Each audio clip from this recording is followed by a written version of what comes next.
Hello, everyone. It's the storyline everyone in the Big 12 is following. Just how good is the offensive and defensive line going to be for the Baylor Bears? It figures to be the best offensive line in the Big 12, and they are looking to continue that success heading into 2022. The hype is there as multiple Bears have earned preseason honors, but they're trying to block out that noise. Leading the pack are all Big 12 selections: Connor Galvin, Jacob Gall, and Apu Ika. It's a luxury for the Bears to be able to go up against the best of the best every day, and that's something that's going to make Baylor even stronger up front in 2022.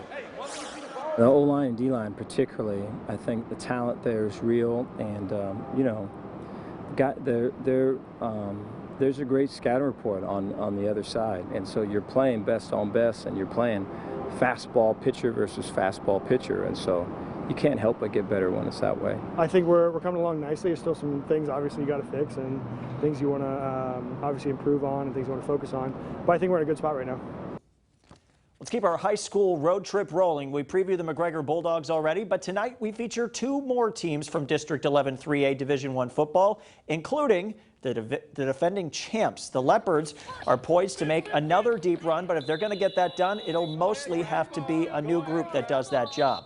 Lorena only returns 8 starters, just 3 on the offensive side. They'll have to replace quarterback Ryan Abel, while 3A preseason Defensive Player of the Year Joe Gutschel will lead a stacked defense. Nevertheless, they won't be satisfied with anything less than a repeat of last year.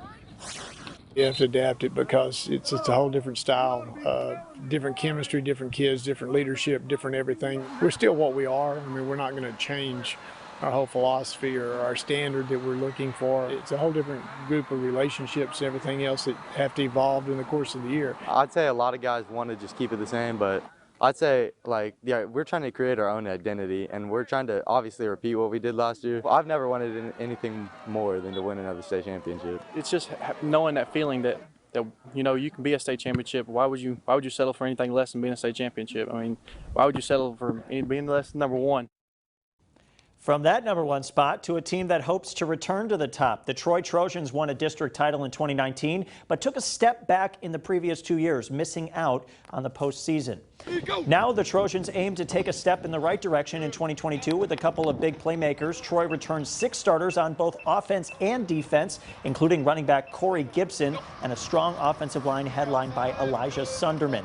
A lot of those games lost in 2021 were close ball games, and if Troy is going to get back to the playoffs, the Trojans will need to close those out. Winning.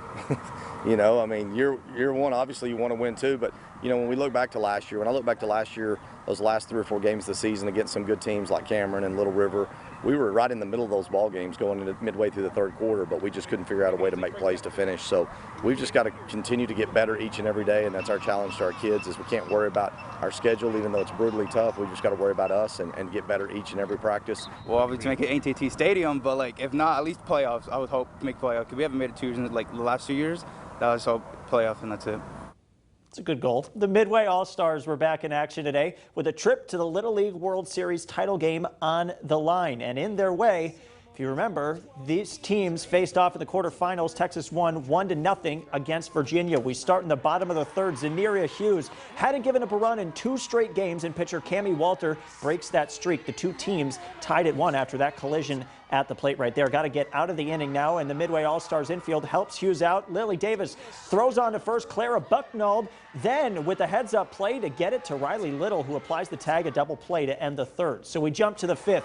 2 on for Davis. She swings through strike 3, but a passed ball brings in a run to put Texas on top 2-1. And they didn't look back from there, because next batter, Jaden Serrato, scoots it up the middle past the second baseman, and Texas goes up 3-1. But these teams from Central Texas, they don't score just a few runs. They score in bunches. Raylan Deeger makes solid contact for the RBI single, and Midway adds 4 runs in the 5th to go up 5-1, which meant Zeneria Hughes and company just had to close it out. You see the final score right there. Caitlin Lowe does it just there. 5-1, they win the semifinal. That sets the stage for the team from Hewitt, Texas, to take home the championship tomorrow at 6. At least they'll have that opportunity against the team from the Mid-Atlantic region. Maryland versus Texas coming up on ESPN. We'll have those highlights tomorrow night, and it got delayed because of weather. I'm sure Mike came and told me about it, but I'm sure